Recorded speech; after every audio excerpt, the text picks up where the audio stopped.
Show at the Shaftesbury Theatre and then the tour. And of course, when we were on the tour, we were doing the show in the evening, but were free during the day, and we really all got to know each other very well. And Bill Pertwee, Teddy Sinclair, myself, and Ronnie Grange, who's here today, and all who have done so much to keep the spirit of Dad's Army still alive, and we're still here.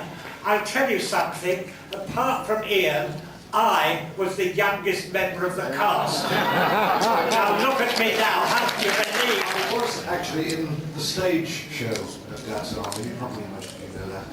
I was recruited into the what we call the home front chorus line, and understudied Ian Lavender as Pike and John Barton as Private Walker. I actually got the opportunity to go on once as Private Pike for a matinee when Ian was not there, for reasons we won't go into. And I got all the words out in the right order, all the cues. I was very proud of that. I didn't get a single laugh all afternoon.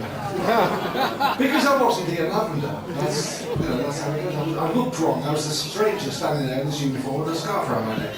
But later on, when we moved from the Shaftesbury into the national tour, I was asked a great honour to accept to play Private Walker, which I did. I can never remember the first night, never forget the first night when the curtain went up on the platoon, the great tableau of the platoon, and I was part of it. I was a 29-year-old boy standing there, part of Captain Manley's platoon.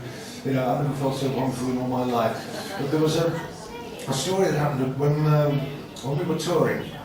My son was about to be born, and my first wife, Ellie, was going into labour, and I got a phone call. We were in Richmond, and we were doing a matinee in the afternoon, and I got a phone call just before the curtain call that she'd been taken into hospital and gone into labour, and I knew, through obviously personal reasons, that there were problems, and I had to be there. So when the curtain came down, I just told the guys, I said, look, I'm off. Wife's having a baby, got to be there. Tell the company manager. I didn't even tell the company manager, I just legged it. I got on the train to Coventry, and I went to my wife's bedside.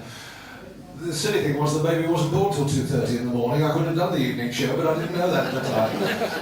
And everything went fine. Fortunately, she was all right. And I got back to the theatre on the Friday to find there was a note waiting for me. Mr. Lowe would like to see you in his dressing room. Oh dear. So I went along to Arthur's room. Come in. And I walked into the room. I said, you wanted to see me, Arthur? Yes. He wouldn't look at me. He kept his eyes firmly down on the dressing table and said, it was very unprofessional. Very unprofessional indeed. You should have been here. Babies are born all the time. I didn't like to say, but not my babies, I born all the time. So I humbly apologised for what I did. I admitted I'd been very unprofessional, and I left the room. And you know, the first flowers to arrive at my wife's bedside were from the Lowes. Thank you, it's an honour to be part of this.